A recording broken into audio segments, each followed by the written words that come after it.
vai viņš izmantos arī arheoloģijas pienesumu? Nu, es domāju, ka minimāli tādā ziņā, ka Švābi ir atsaucies uz pilskalnu skaitu, cik ir, vai ne, to es Latvijā bija zinām 270 pilskalnu, attiecīgi viņš arī dalīja tos pilsnovadus, vai ne. Viņš ir tomēr arī raksturēt par dzimtas satveres, tomēr šīs atsevišķās, nu, vismaz arī ilustrācijas ir tajās populārajās skolas grāmatās, kas ir Latvijas vēsture, vai ne, ka viņš atsaucās no šīm saktām, tam līdzīgām lietām, kas ir šīs mākslības. Sociālā organizācija tiesības pētot? Tur viņš ir diezgan minimāls. Saka, sociālā organizācija, tā kā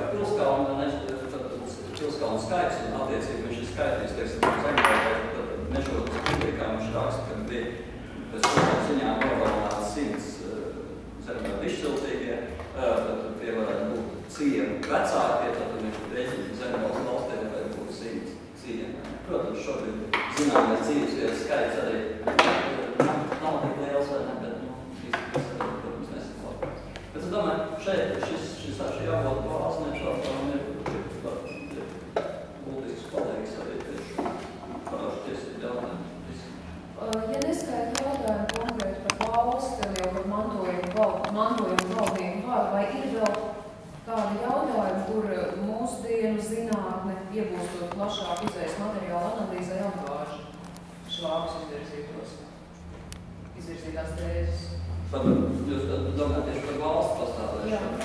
Nu, jā, šobrīd vairāk gan tas ir tāds teorētisks atziņas, kad tomēr uzskat, ka valdnieku vārda šodien laikā ir mantojumi. Nav mantojumi, bet balstās tikai uz autoritāti, respektīvi padomjas sabiedrība. Bet kā es teicu, Latvija nav vienmērīga, vai ne, un to arī šeit, skatoties, teiksim, nu, arī šarkoloģija, mēs redzam, ka tā tas ir, kad arī, protams, avotu analīze rakstīja to, ka nu, Daugavas mītīšu, mēs skatāmies Indriķu Kroni, visi droši esam lasījuši, vai ne? Es šeit tiešām ir tā, ka izvirz vienu, tātad, kā vienzīmējums, tātad tuks, vai ne, tātad vadūni, ja, tātad tas ir ako, vai ne, kas ir, nu, tātad seniors un vadūens, vai ne, princeps, tātad ako tiek atzīmēs kā princeps, kas acīm redzot ir vērts vadūens, tieši šo brīdi, tieši šo konkrētu situāciju, 2008. gads, lielāk Daugavas tīpaši uzvašana pie nāceši. Un savukārt, Turājas pusē mēs redzam jau pilnīgi citu situāciju, kā acīm redzot divi lielāki galvenieki, Dabras un Kalpa konkurē savā starpā, jā. Cenšoties viens otru nobīdīt nostā, ne, tad pakļaut vēl zemgals atkal, ja mēs gadījumā mēs redzam, ka viestats jau dod ķilnieks no visas zemgals, ja.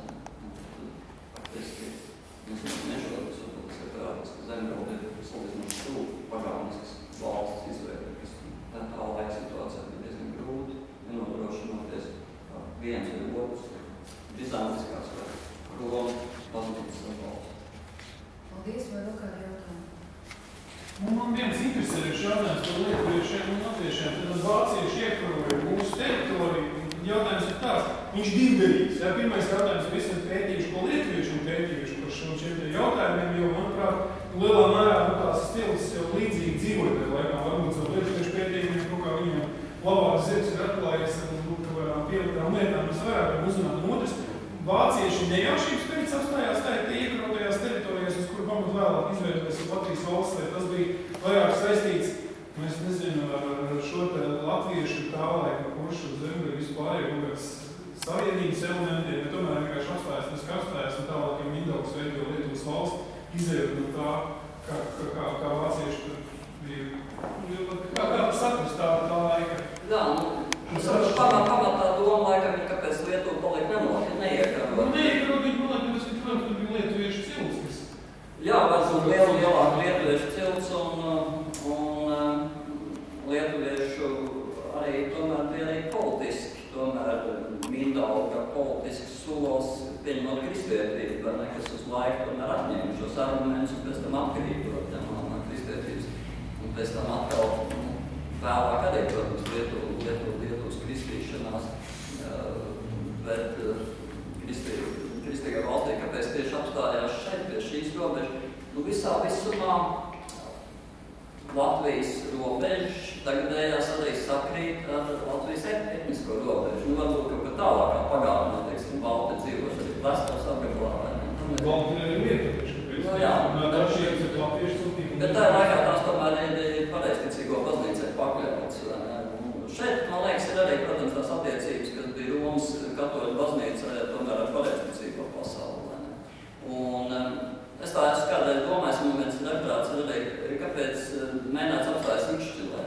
Tas arī tāds jautājums, bet, manuprāt, tā ir tomēr robežu iezīmēšana starp šo pareizticīgo pasauli un šo rietumu pasauli tik tālu jūs ejiet un tālāk jūs neiet. Ne? Viena lieta, ko varbūt vācieši varēja panākt ar militāru spēku, bet otra lieta darīja to, cik viņi tomēr respektēja nedaudz, ne, cik negribēja tādā atklāt konfrontāciju. Bet tas, ka Igaunijas dienvidu, Latvijas dienvidu robeža ir mākslīgi, tas arī ir fakts, ne? Jo pusi no zemgaļiem, daļa no kuršiem palika sēji, tāpat tās palika Lietuvas teritorijā. Tikai deva pienesumu savukārt Lietuvas tautas attīstību. Savukārt, Latgaļa tā ir vienīgā cilts, vai ne? Un to arī Švābi rakstīs, ka tas viens no Igaunijas fenomeniem, un faktiski arī iegūmiem, ir no latviešu viedokļa skatoties, ir tas, ka latviešu cilts varēja veikt šo iekšēju kolonizāciju, ja tad asimilējot Baltijas, Somas, Lībiešus un arī daļēji Igauni iekļautās teritorijas. Lai cik interesanti tas arī nebūtu, bet lielu, tad šeit krusta karos iekarotā Igaunijas dienvidu robeža, būtībā ir arī vienīgie man zināmie latviešu iekarojumi, kas ir, vai ne, ko mēs esam iekarojumi. Tāds palīdzība, un tālāk arī asimilējuši. Tāds, acīm redzot, ir tālu valžu dēļu un rūsiņš. Jautājums, lūdzu. Tie varoņi, vai ne? Jūs varbūt esat to jau pateicis, es te ienācu. Bet jautājums būtu man tās tinga tiesas latviešiem. Par tinga tiesām jūs kaut ko runājāt šodien jau varbūt, jā? Vai kāda bija tā tiesu sistēma latviešiem? Es šeit runāju par tiesu turēdā, ne? Viss tautas, acīm redzot, Lietuvā ne šos dievu tiesi ir pazīstami. Jautājums ir, kāds šie pārbaudījumi veidi, vai ne? Mums vienīgais aprakstītais, tāds filters vienmēr ir šī te dievu tiesa turēdā likteņas ir. Lai gan faktiski ir arī izšķirt cilvēku liktenis arī savādāk. Igauniem, ko droši vien zinām, kad ir arī vēsts skauts, vai ne, un skatās, uz kur pusi tas vēsts krīt, vai ne, un tad atstāv dzīvi, vai neatstāv, ja, turklāt tas ir ļoti tā daļnīgi, kad viņi izvēlējās Igauni nokaut tauku vēsi, jo tas priesteris pats bija tauks, vai ne, un skatījās, vai ne, uz kur, vai viņš krīt uz to vienu pusi vai uz otru pusi, vai ne.